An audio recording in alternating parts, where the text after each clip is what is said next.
Hello, everyone.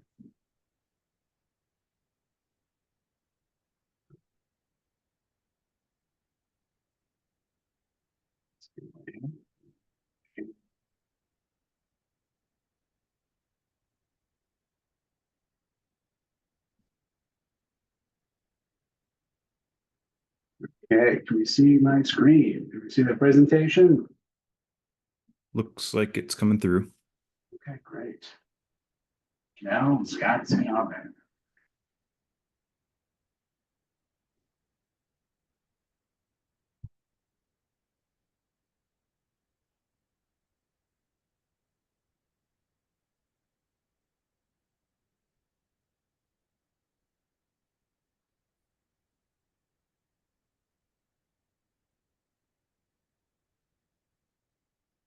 Welcome, everybody who's coming in.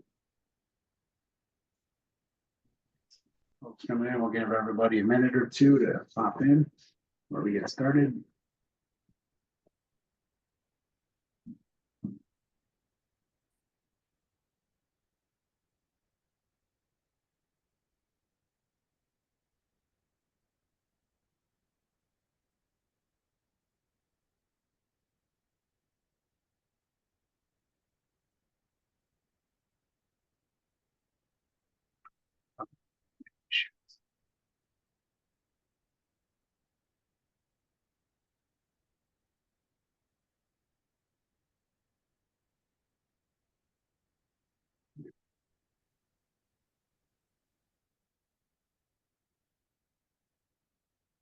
People are still joining. We'll just give everybody another minute before we get started. Welcome, everybody.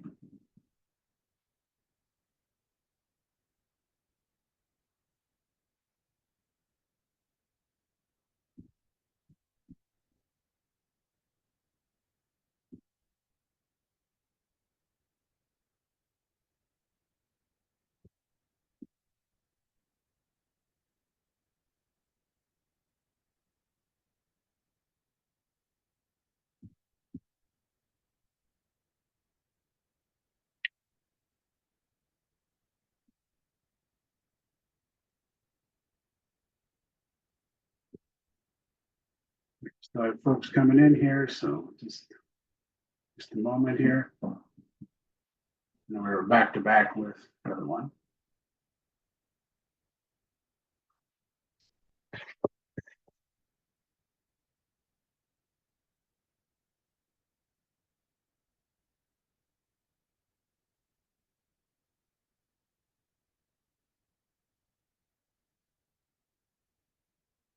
Looks like some folks are still coming in, but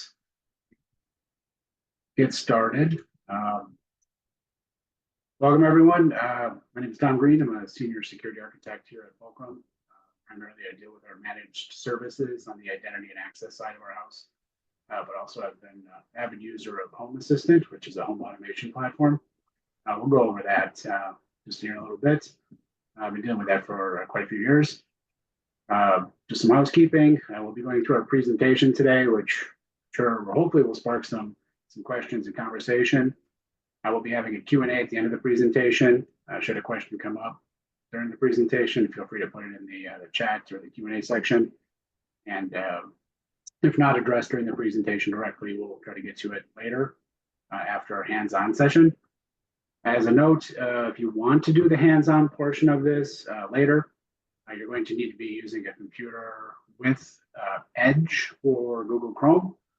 Your computer will also need to have a USB-A port, or if you have one, a USB-A to C. If you don't have a USB-A port, you should have in your goodie kit gotten a M5 stick Atom U or an M5 stack, excuse me, S3U, as well as an environmental sensor. Have a cable with it, and that was kind of in a blister pack with a blue top. So both of those would need to be ready for that portion of it. So we go ahead and have those ready for the end, for the hands-on if you wish to do that. Obviously, you can rewatch that later if you end up having troubles or are not at a computer. Oh, Looks like I might be a little far away.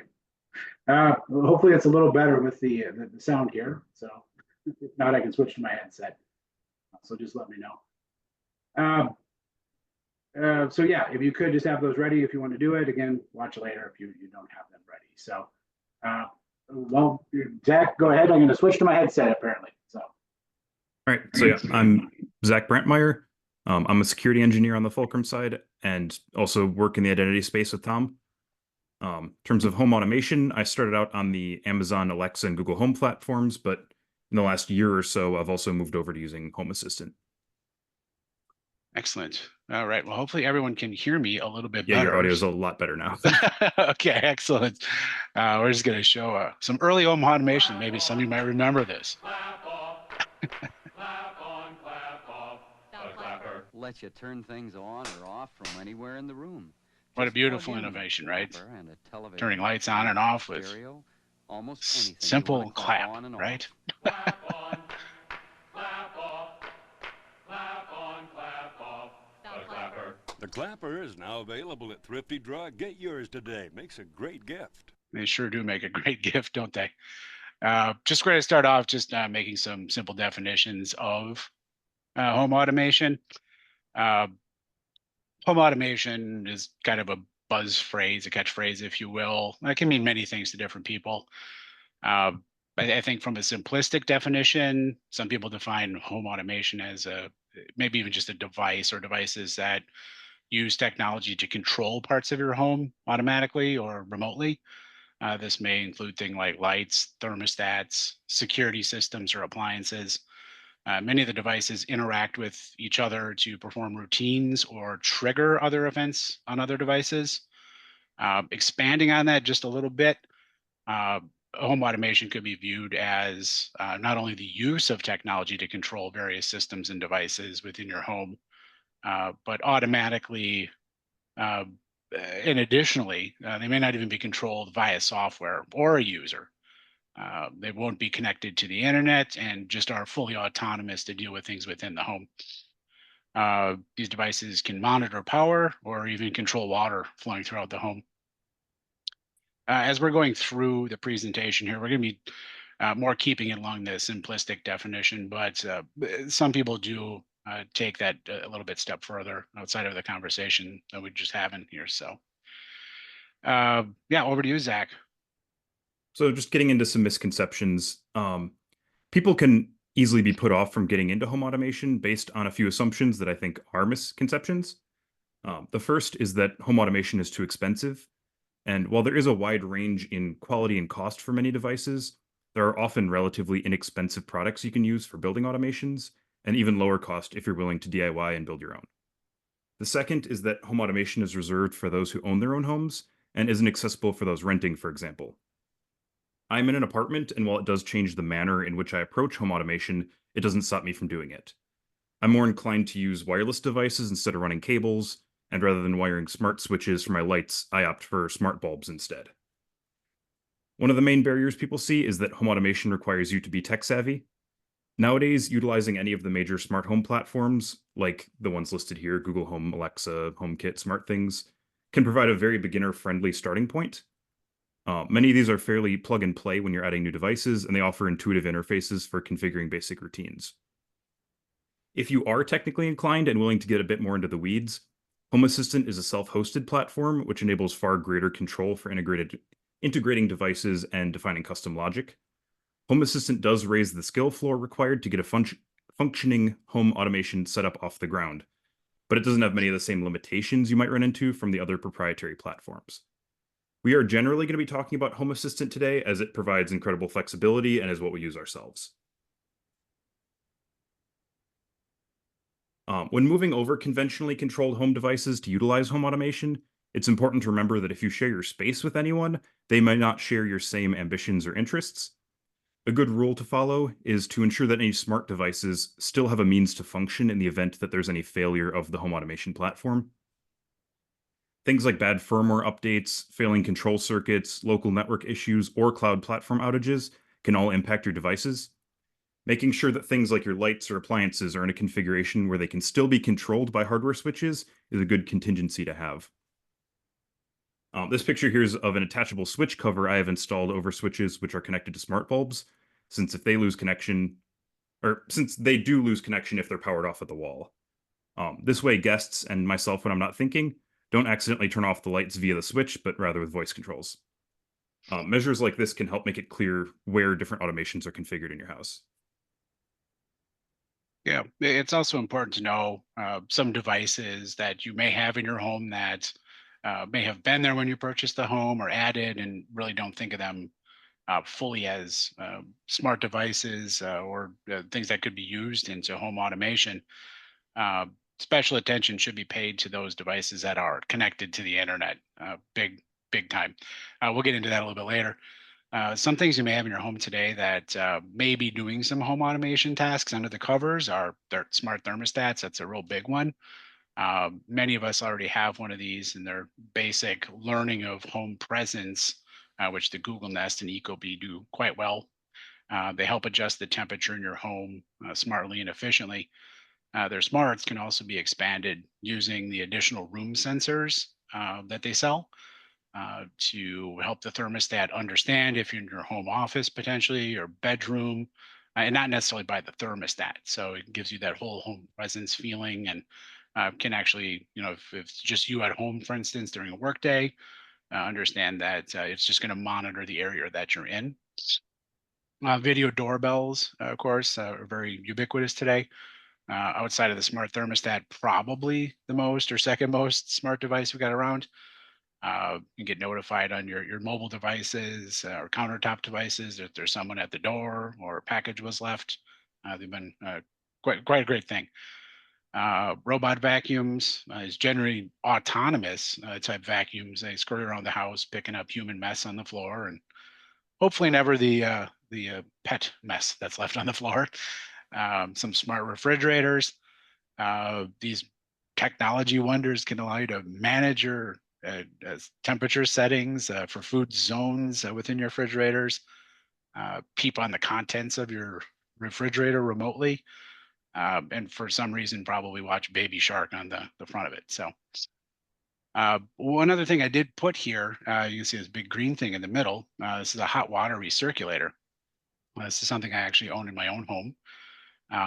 What it does is it's first off, it's a non-connected autonomous smart appliance that learns the water usage and when hot water is needed throughout the home. I live in a wide ranch. Those of you who may be in the same situation know that if your hot water heater is centrally located, it can take some time to get hot water to the bathrooms. So it learns that and sends hot water when necessary, kind of preemptively. So pretty neat things. Those can be also uh, non-autonomous, meaning it could be triggered in some capacity. Originally, I had one of those where it would turn on and off a switch behind it, but eventually it just wore out. So I ended up going with an autonomous one. But some of these devices may be in your home. You haven't paid much attention to many of their settings. They may be doing more than you have requested them for them to do, but we'll get more on that later.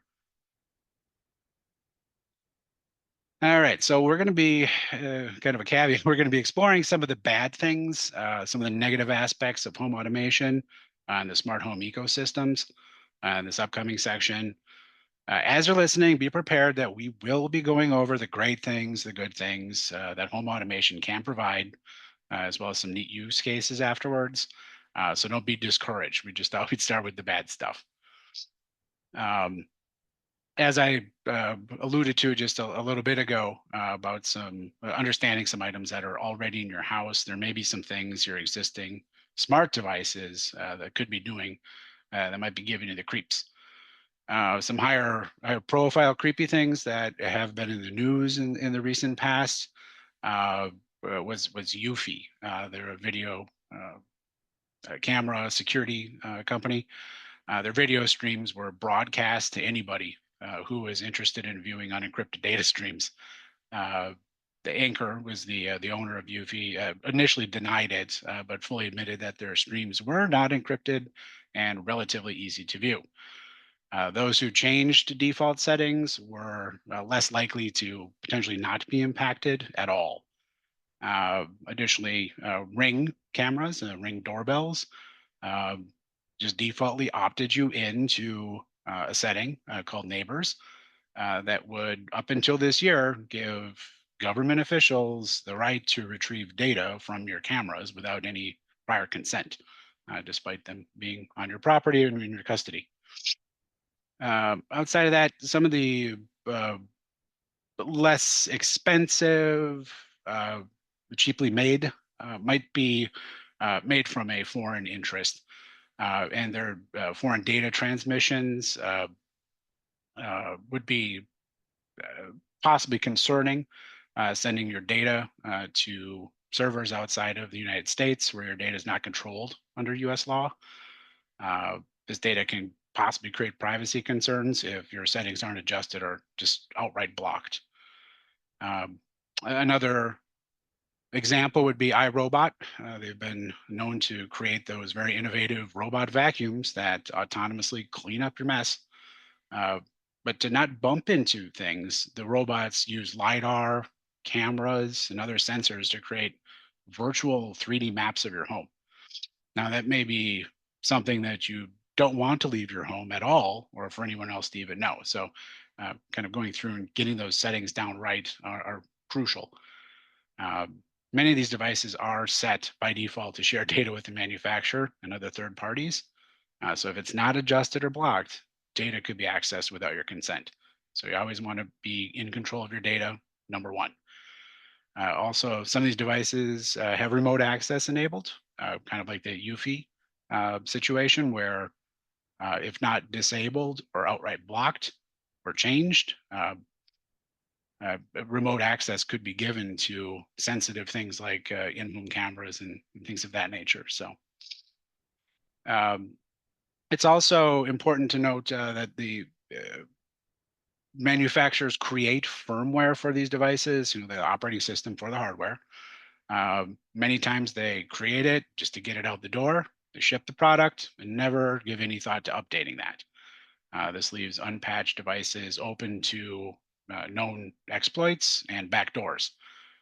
So many of these problems stem from being internet-based or having these devices accessible from the internet. Trending the technology towards being sheltered from the internet entirely, both inbound and outbound, can alleviate many of these concerns. Putting them inside your home on a platform such as Home Assistant can help you achieve that. Kind of the ethos of Home Assistant is local control for yourself. Now, going over all these things, mentally, does that sound like something you'd want to deal with, to give up a bit of convenience or to watch Baby Shark on your fridge? The answer might or probably no, but if you're not, there are ways to combat a lot of the concerns, which we'll go over a bit later in the presentation. So another one of the more daunting aspects when going down the home automation rabbit hole is encountering the different protocol sprawl involved, specifically for local wireless devices. While everyone is familiar with Wi-Fi, which many smart home devices do use on the 2.4 gigahertz band, it does come with some drawbacks for smart home devices. Once you start adding a large number of connected devices, for example, moving all your light bulbs over to smart bulbs, you can end up with network congestion and strain on your networking hardware that you're relying on for your computers, phones, TVs, etc. Additionally, Wi-Fi has a comparatively high power requirement and thus isn't especially suited for smaller battery-powered devices when they need to run for long periods of time without constant battery replacement. Wi-Fi-based devices often are more dependent on proprietary protocols and manufacturer apps to configure, which can increase the management complexity and dependence on external software systems. Zigbee and Z-Wave are two of the most common Wi-Fi alternatives for smart home devices, and each come with their pros and cons. Zigbee is generally the cheapest option, and it can run on a few different frequencies, although 2.4 gigahertz is common, so it doesn't always avoid the issue of overlapping with the Wi-Fi band. Z-Wave operates on its own band at around 900 megahertz, which also can give it better penetration through walls and other surfaces compared to the higher frequency protocols. Both Zigbee and Z-Wave operate using a mesh network, so they can relay information between themselves instead of relying on one strong central router or wireless access point. Some other protocols you may encounter in home automation are Bluetooth LE, often for wearables and smart devices, X10 for devices utilizing power line networking, or LoRa for outdoor and longer range wireless communication. Matter is also a new standard developed in conjunction with many large companies in the home automation space, including Apple, Google, Amazon, Samsung, IKEA, and many, many others.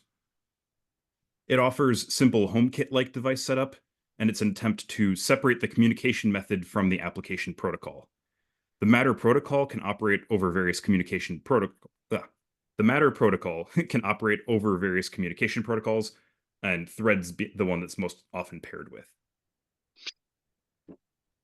Yeah, when you purchase and depend on smart home technology that requires a third-party vendor to function, kind of like Zach was just saying with the Wi-Fi, often you're gambling with long-term viability of the product working and functioning as you expect it to.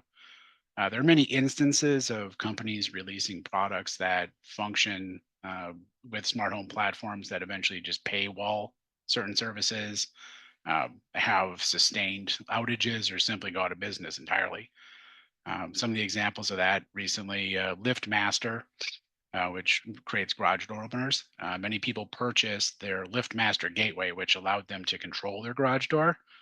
Me was an example of this, uh, through basically any integration you wanted, whether you wanted to use Google Home or Alexa. Even it worked quite well in Home Assistant.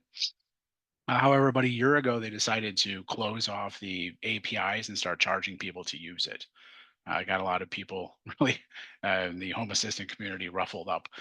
Another one you may have heard of was Insteon. It was a hugely popular, pioneering smart home automation service that uh, created their own protocol, and it was just completely shut off in 2022. There has been a resurgence through fans to get things purchased and revive it. So it is kind of working, but it's fan led at this point. Revolve was another company that was relatively popular. Google purchased them just basically to get them out of the market, bricked all their devices, and just created a bunch of e-waste for no reason. Uh, Wink, oh geez, yeah, I had a Wink device. It was a wonderful hardware package. It was very home automated, friendly. It supported the Zigbee, Z-Wave, Wi-Fi, Bluetooth, all in one package. Came with very easy ways to set up automations, integrate with services, all through one little device. Due to incredibly poor management, frequent situations came up where their bills didn't get paid. They sustained prolonged outages. Their employees never got paid. Will I Am of music fame ended up buying them. Uh, they're still around, but they've languished so bad they've nearly lost all of their users. And it's also become such a commonplace that these types of situations are occurring that back in February of this year, the FTC has been asked to step in and do something about companies that are intentionally ruining hardware with software updates or firmware updates, feature shutdown, and paywalling. Time will tell if anything's ever done with this, but reliance on third-party entities to make your home automation function is a very slippery slope.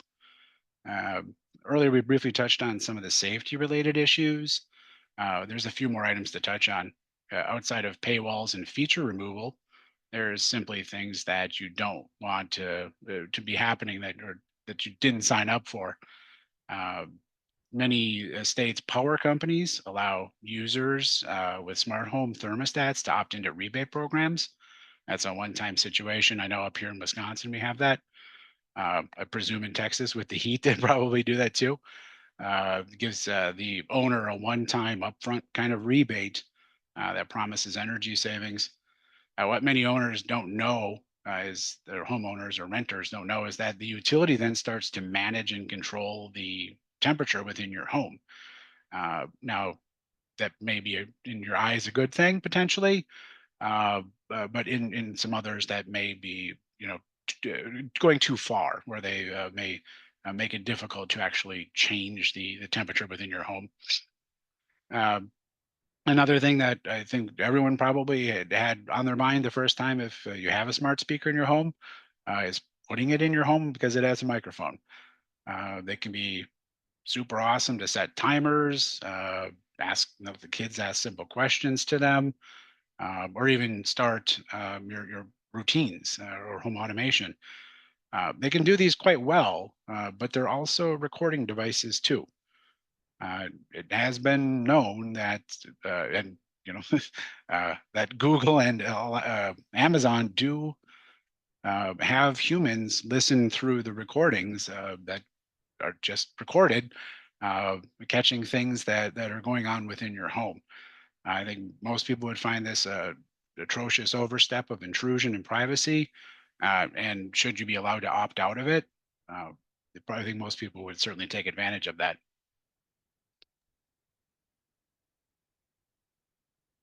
Zach? Sorry, Oh, yeah, unmuted. it's okay. As Tom mentioned earlier about manufacturers not keeping up with firmware updates, you can do yourself a favor and routinely look for upgrades proactively yourself.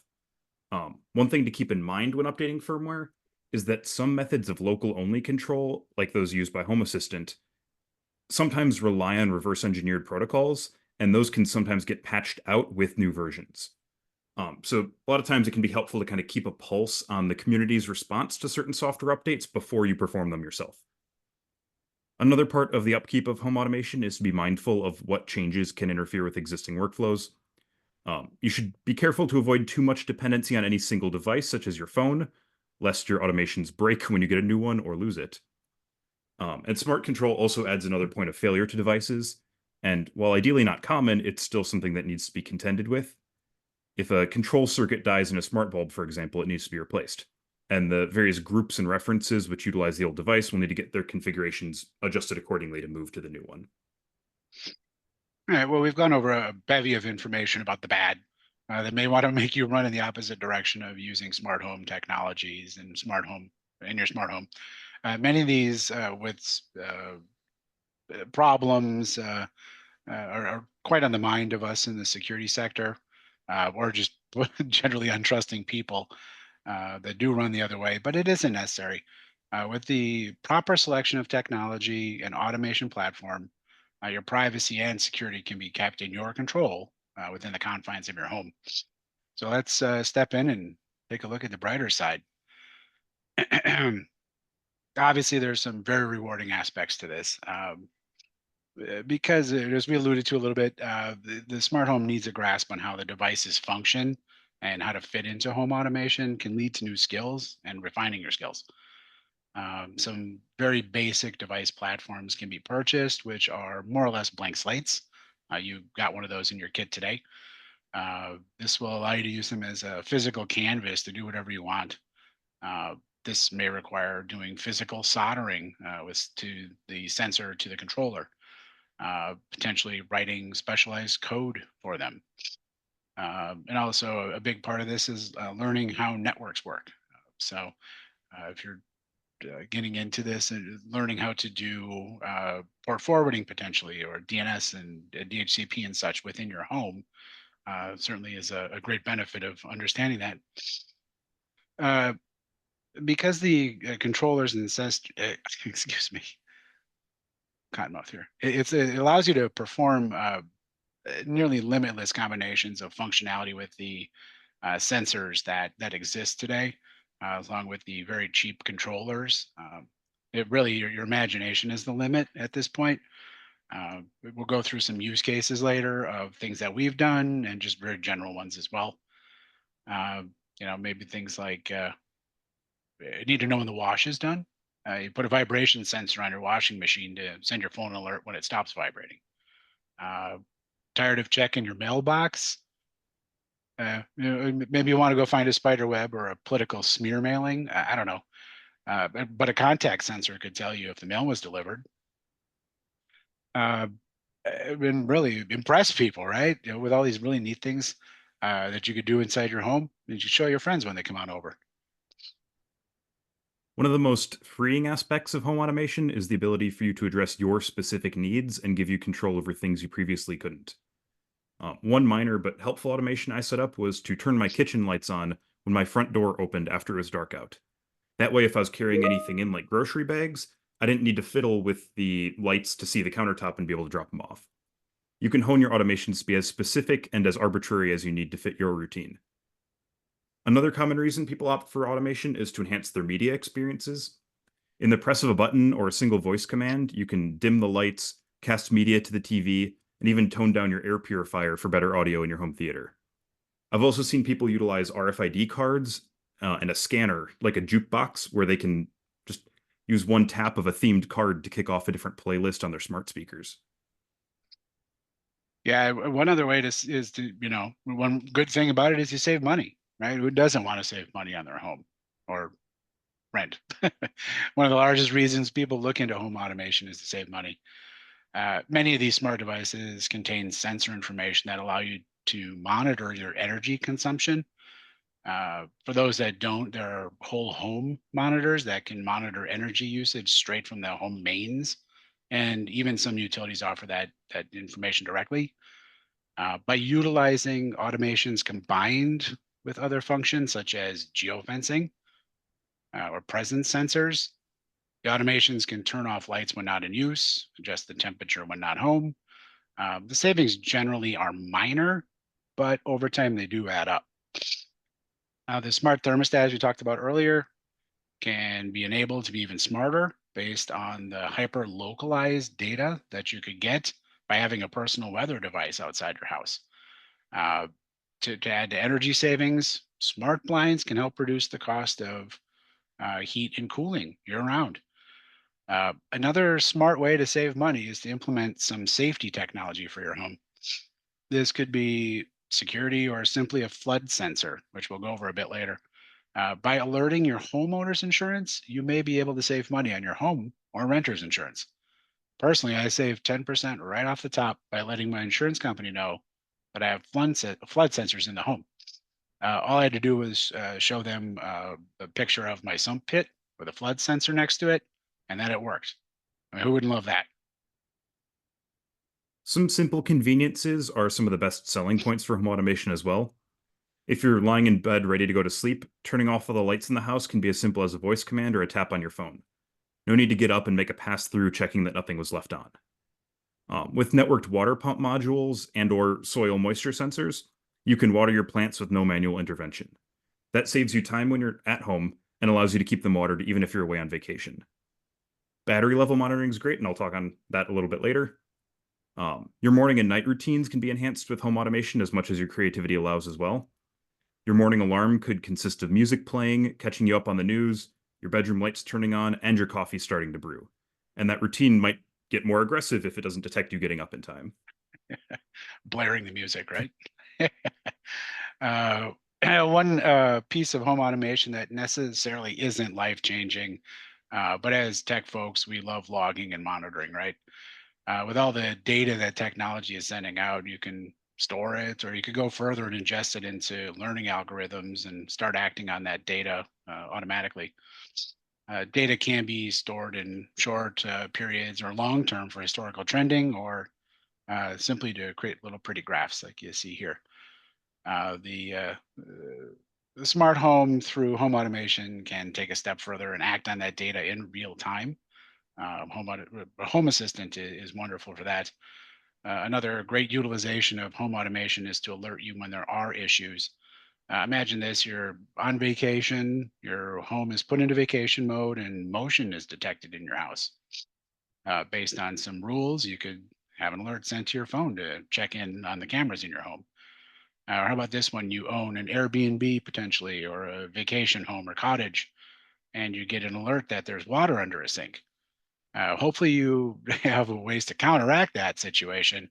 We'll talk about that more in the use cases, but at least you're aware of the situation and not going into be swimming in a fishbowl the next time you go to your property. Now that we've gone over some of those pros and cons, you may be thinking, is it for me? And the answer is probably yes. Most everyone can take advantage of some smart home functionality and layering in home automation to achieve some of these positive outcomes we've talked about. Getting into home automation doesn't mean you need to jump into the deep end and migrate your whole home to smart devices. There's no reason you can't just get started with one or two devices. And we'll be diving into some more use cases here in the next section. Light automation is one of the most common use cases for home automation, and you can do a lot more than just turning them on and off. With color controllable LED bulbs, you can automatically adjust the light temperature throughout the day, with cooler full spectrum light in the morning, fading out to warmer light with less blue in the evening. With either light sensors or local weather information, you can automate your outdoor lights to trigger at dusk and turn them back off at dawn. Also, avoid fumbling with your Christmas tree lights each day and simply put them on an easily configurable schedule. Yeah, so geofencing is another great use case. Geofencing is a great way to automate your home with either using Wi-Fi or GPS location, maybe based on your phone. You can alert your home automation that you're leaving or coming home. If you have multiple people in your home, use each person's personal device or motion sensors to determine if there's occupancy. Many of the occupancy sensors these days can determine whether it's a human it's looking at versus an animal. So there's really need to worry if Fido's walking around. When you leave, you could also have the home turn down the heat, which many do already today. But it could also go as further as shutting off the lights, making sure the doors are locked, and making sure the garage doors are shut. If you're coming home using geofencing, turn on the sconce lights outside or the inside garage lights and turn the heat back up. We touched on garage doors a couple times. Automating garage doors can be very easy to do without relying on the manufacturer's software, as I found out. With the recent shutdown of LiftMaster's remote access to their services, I ended up purchasing a few small controllers like you got today that simply got added to each of my garage door openers. There was no soldering, just plugging the wires in. This now allows me to use the garage doors in the exact same way, in the same capacity, but eventually it actually gave me more. I can now control the garage doors exact percentage of being open or closed. Um, if I wanted it open 25%, for instance, I can simply just open it up a 1/4% as opposed to trying to press the button and try to get it just right. Uh, if you had an air sensor in your garage, you could, see that the air was too filthy and just open the door. Uh, the big one that I have now is it's 11 o'clock at night. If the garage door got left open, shut it. Kids probably forgot to close it. So automating a garage door is a quick win and easy to incorporate into a smart home. Contact sensors are small devices which often utilize magnets to detect opened and closed states, typically for identifying when doors are opened or closed. That doesn't have to mean room doors, however, and you can get creative with your placement of them. Putting them on a fridge door can give you indication to throw an alert if that gets left open, or you could put them on your windows to catch scenarios where they're left open while the AC or heat is running. In conjunction with geofencing, detecting the door opening while your family's devices are all out of excuse me. Detecting the door opening while your family's devices are all outside the house could be cause for an alert as well. Yeah, but in the flood sensor use case, I kind of alluded to this a few times. This is something I heavily rely on in the home. It's not a phobia of walking into a flooded house. It's just smart. Flood sensors are incredibly cheap and a very easy way to use smart technology in your home and to also get into automation. The payoff here is pretty self-explanatory, I think. Uh, by adding a flood sensor by your sump pit, under a refrigerator, under a sink, by your furnace, by the fish tank, if the flood sensor senses moisture, let you know, fire off an alert to your phone, or maybe sound an alarm on your smart speaker. And you can also incorporate devices that will shut the mains off. So there are physical motors that get attached to your water shutoff. This could pay dividends, tenfold, hundredfold, thousandfold. Should it sense water, you can shut the water off. You can take care of the situation and move on with life. Battery level monitoring is a great way to centralize information about the different power levels and battery health for devices in your house. Many battery powered devices will report their battery level as a sensor state, for example, with Home Assistant, which makes them very easy to get a general idea of when their battery needs replacement.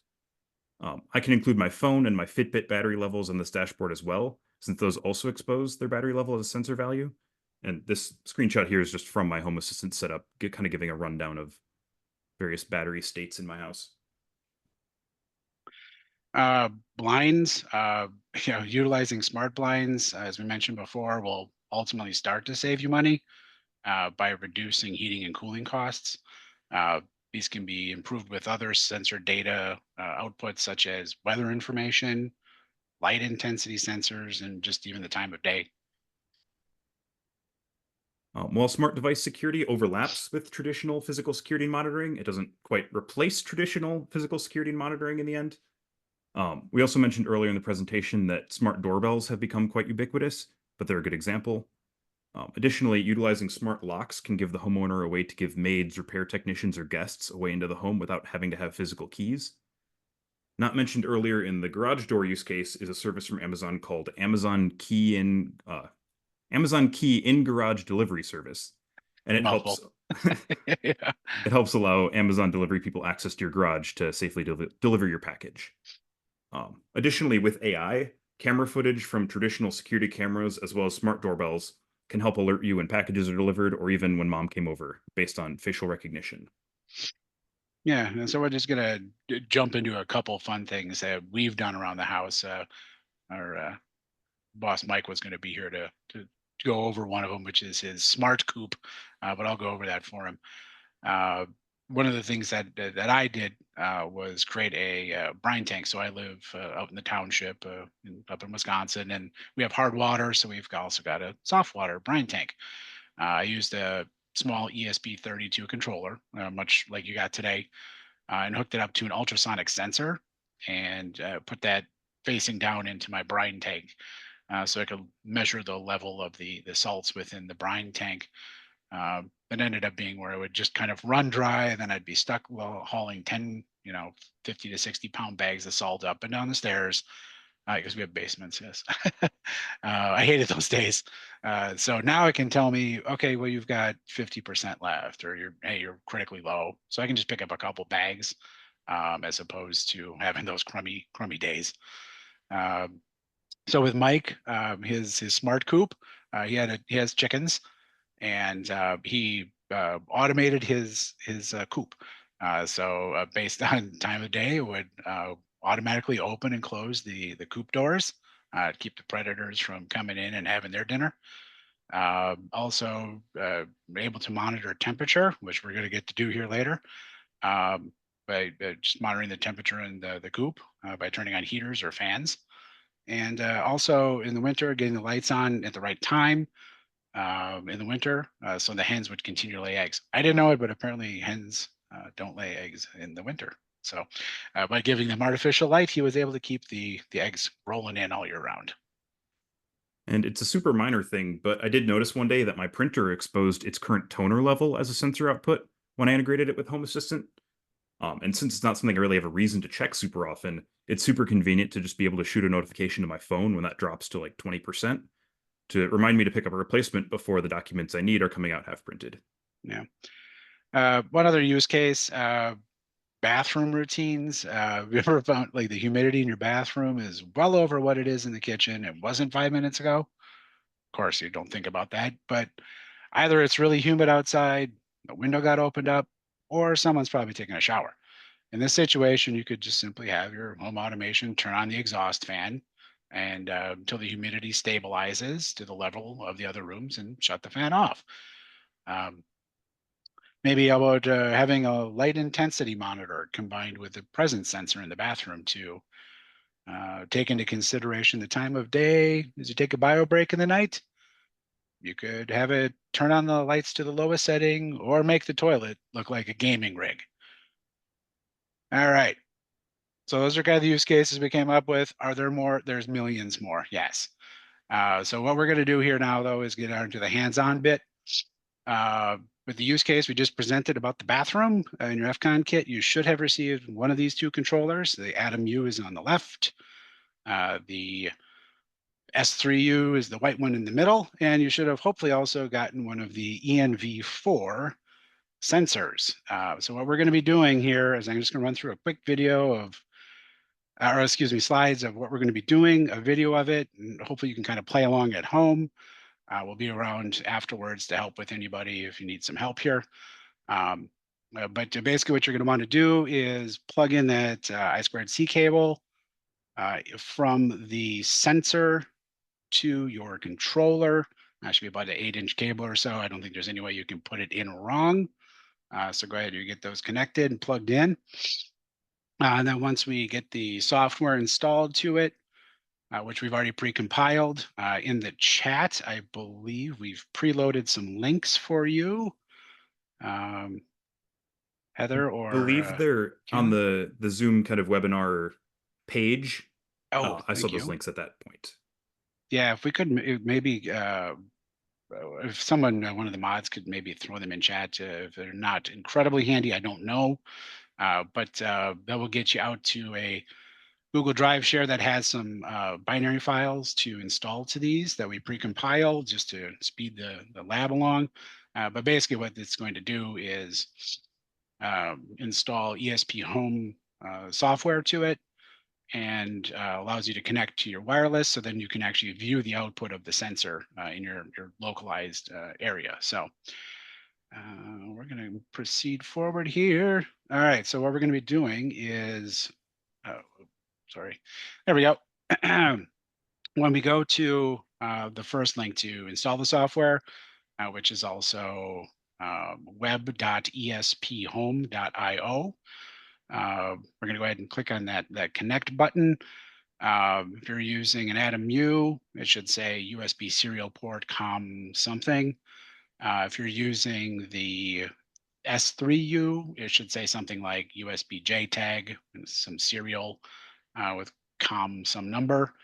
If you're on an Apple device, it'll say like M5 stack, CU, USB serial, something. If you're in Linux, I believe it does the same as the Windows side though.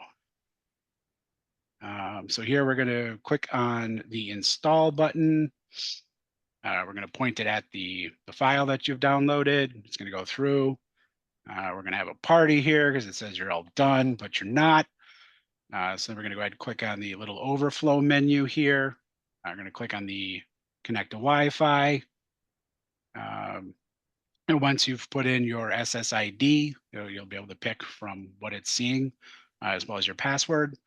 We'll go ahead and click on visit device, and you should then see the output of your localized absolute humidity, altitude, pressure, relative humidity, and temperature settings. It also gives you an option to turn on a cute little light and the intensity on it as well. So we got some troubleshooting here, which we can come back to should we encounter any issues. I'm going to run through this video really quick. Let's go ahead and get this started here. So you can see here, I'm just going to web.esphome.io. You could also use that link. Again, I'm going to just go ahead and press connect here. This is a video. I'm not doing this live. You'll see that it is not plugged in. So I'm going to go ahead and close this. I'm going to now plugging it in. Hit close and connect again. And now you can see the USB serial port. You can see it's on COM4 in this case. I'm going to go ahead and hit install here. And then we're going to choose the file. And this is again downloaded. They're named a little bit differently now, which hopefully it was going to make it a little easier for you. Just going to hit install. And for brevity's sake, I ended up chopping out a good bit of it, but it does go installing here. On mine, it did take about 2 minutes. When we were running through this with Zach, it took about 3 seconds. So your mileage may vary, but here we'll see we're going through. It will end up fast forwarding. Here we go, 95. And the installation of the binary has been completed. I'm going to click close. We're now going to connect it to Wi-Fi. Oh, here I'm showing that you can see it is in fact booting up. So that's the binary software, turning the hardware on. We're going to go ahead and connect it to Wi-Fi. And in my case, I'm adding it to my IoT VLAN. All of your names will be the same here too. But anyway, so yep, you can see it's now online. And there we go. So I was able to relatively quickly and easily take 2 pieces of canvas hardware, if you will, flash some software to it, and start getting instant data out. So I'm going to leave it up here on the configuration steps. I guess at this point, if you want to give it a try, I'm going to go through here, see if there's any questions anybody's having, any issues. Oh, Heather, we are good. We are good. Zach got the things in there. We got Q&A. What do we got here? Oh, yeah. Timu devices call home. Yep. Yes, they do. Again, just the pain of getting the right models for alarm system. Yeah, that's right, Bo. Yeah. I wish Mike were here. He can talk about his Schlage situation too. He had a right pain with that as well.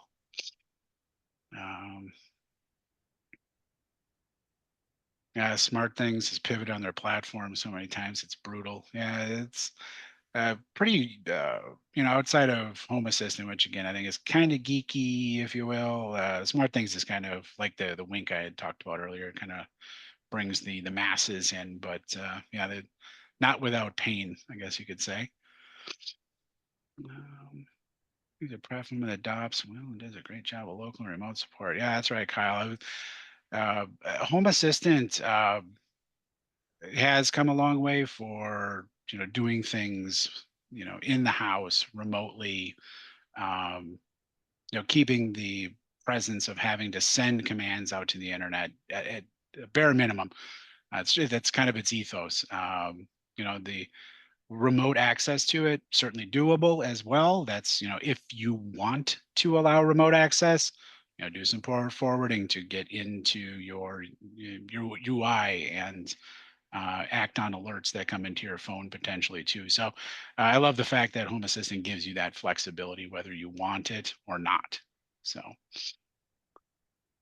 yeah. Yeah, skirt. Yeah, I would think so. Temperature and humidity sensors underneath your pier and beams within the home, definitely. Making sure to blow out all that humid air. Yes, definitely. If someone needed 10 new flood sensors for Home Assistant, do you have a product recommendation if I'm on a budget? Oh, you know what? I can. If you give me just a moment. It's not an endorsement, but I can tell you what I use. And I have, for Home Assistant, had wonderful experiences with them. The battery life is outstanding. I think Akara, I believe, is the brand.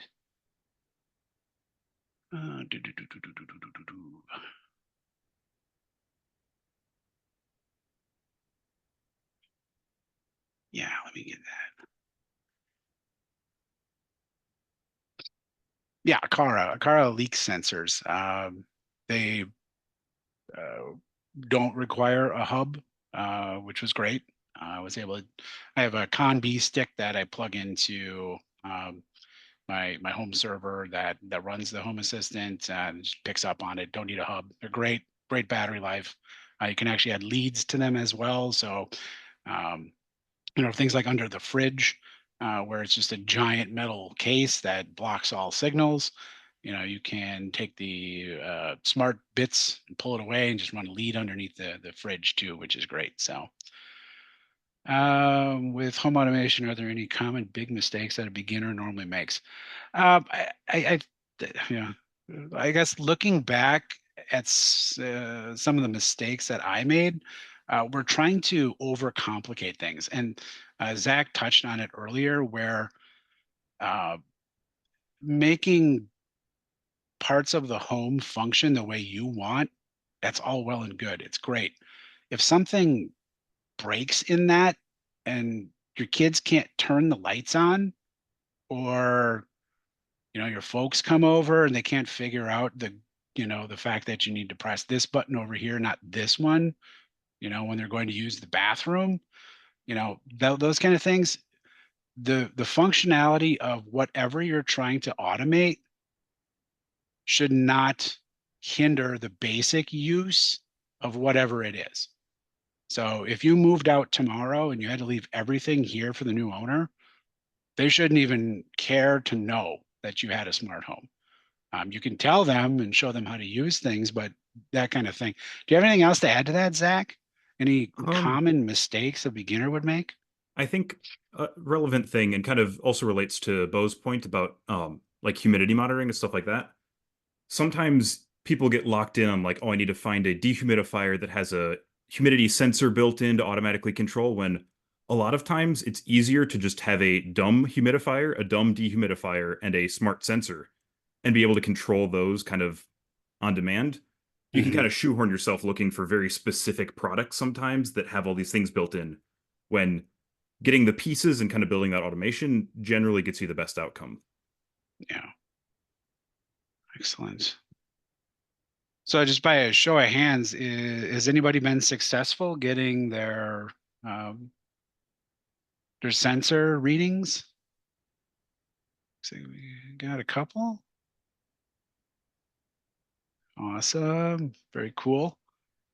Now you can use this like to automate your fan switch in your bathroom. Like, yeah. Yeah, that's this was actually one of the use cases I wanted to tackle initially. There's a there was a high bar. It seems relatively simple, but I ended up running into situations. I live up in Wisconsin. You know, those who live in Houston probably have it way worse with humidity. But during the summer, it gets relatively humid up here in Wisconsin. So we do like to have our windows open, though. We don't get a lot of warm weather. Uh, and it would just drive me nuts that I'm trying to monitor the air humidity in the bathroom. If we open up the window and it got just a little too humid outside, fans kicked on. So there was some working out of presence sensors that needed to happen.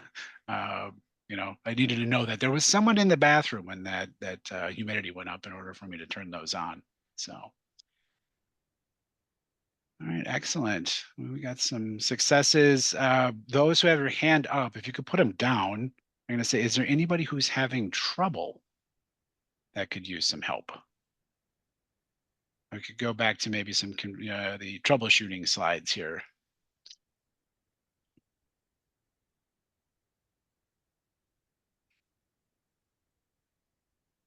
Okay, well, it doesn't look like So yeah, Tom, if you want to go back to the troubleshooting Sure. slide, Spencer did put a message in there that they ran the prepare for first use thing instead, which shouldn't cause any issues. You should just be able to kind of plow ahead and reinstall over top of that. But Yeah. if you do get stuck in kind of like the boot cycle where I've had this happen where it'll just kind of keep disconnecting, reconnecting as it tries to keep rerunning code. If you hold the small side button for a few seconds while you connect it, that'll do a reset on the device, remove the code, and allow it to boot up as a normal USB device. Can be helpful as just kind of an override if it's stuck. And make sure you have the right file as well. Those firmwares aren't interchangeable. There's slight hardware differences between the two microcontrollers, so if you're running the wrong one, it will also get stuck in various ways along the Yeah. process. Heather, I'm sorry you don't know what it's like to have your windows open. To whoever, it said anonymous attendee, it says super cool, immediately showed up as a new device in Home Assistant. It's my first ESP-based solution, so thank you very much. You're welcome very much, and I hope you find some other very helpful sensors potentially within um, the M5 stack. If you're really wanting to get your hands dirty a little bit, you're good with soldering or want to get good with soldering. By the way, attend the soldering session tomorrow. There are plenty of other vendors that do sell sensors and kind of raw boards that don't have these pretty cases. Hopefully you attended our 3D printing session. You could 3D print yourself a case. So there's lots of different ways you can, I mean, these are cheap enough the way they are, but if you wanted to go even cheaper, get your own cases together and stuff, that's another way to go about it. Bo brings up another good point, air quality sensors. I got one sitting right over here. I've got terrible allergies. This lets me know like if the pollen that's blown in through the open window that I do have open right now, thank you. If I need to shut it, and I got the air filter running then. So most definitely. Looks like we got Spencer says ta-da, so maybe we got a good one there. All right. Oh yeah, that's a great point. We do have to whoever that was anonymous, Zach just put his email in there too. We can send you the raw YAML file. So when we configured this, we did a YAML file to enable certain bits when we compiled the binary file, so that when it flashed it knew how to talk to the hardware itself. And we can certainly send that to you. You can repurpose this controller for whatever you would like. Be fine. So, all right. All right, we got a had to unplug, replug in, page loaded. Dope. All right, cool. Looks like we got a lot of people getting instant success here. That is fantastic. So while you're going about any other general questions, maybe Keelan, if you were on, or Heather, could we maybe just unmute everybody that they could just, jump on and ask any questions? We are at the end of the hour. We have a half hour between now and Dave Mathis's session on circuit boards. So I am okay to stay for a couple minutes, but I do need to pop off. My kid does have hockey practice in a little bit. Yes, I am from Wisconsin. Are the slides getting distributed? I guess I don't know who knows the answer to that. Just for reference, being able to go back here if anyone does want to step through who wasn't able to get it. I know. Yes, the slides will be distributed. Awesome. Cool. So yeah, for anyone who wasn't able to make it during the presentation here, hopefully those steps you can reference. Yeah. All videos are posted up on YouTube too, Bo says. So that's great. Look at me living below sea level, Spencer. Oh boy, I hope you're not in, I hope it's not wrong. I hope it's not a broken sensor. It's either that or I guess you're in Baton Rouge or New Orleans, right?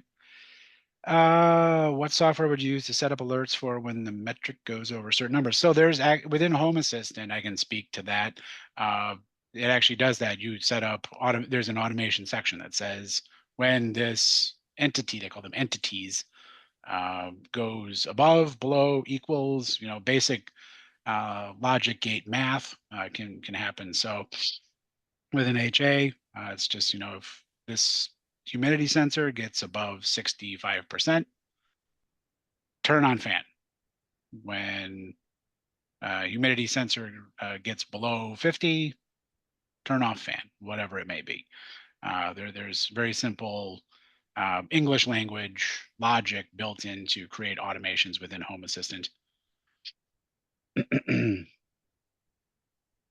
like Steve is getting a sensor failure potentially. I guess easiest thing would just be, I think, replug the cable if you have the right firmware file. Make Yeah. sure, because that usually happens if the yeah. pins don't match up. So I'd say just reconnect the sensor quick and see if that was the case. Yeah.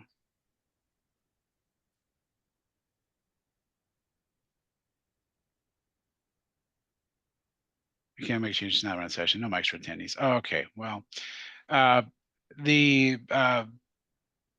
we've had lots of great questions. Yeah, Spencer, it's absolute. It's not a percentage, by the way. There's some math and logic that goes into creating a percentage of that. Yeah, our contact information was at the beginning of the slide deck. Zach put it in chat here, so feel free to reach out if you have any additional questions. Fortunately, we can't give everybody the chance to give a vocal question, but appreciate the questions that were added to the Q&A section. So again, thanks all for attending. Well, is there anything last bits from you, Zach, before we release everyone and send them over to Dave's in half an hour? I think I'm good. I did get at least one email with a request for the YAML, so I'll get that out shortly. Fantastic. Great. Excellent. Okay. Well, I hope everyone sticks around to 5. Dave's got a great session coming up for printed circuit boards. So I hope you're all enjoying FCON this year, and thanks for attending. And yeah, we'll get these notes out to you. Thanks so very much for attending. Yeah, thanks everyone. Bye now.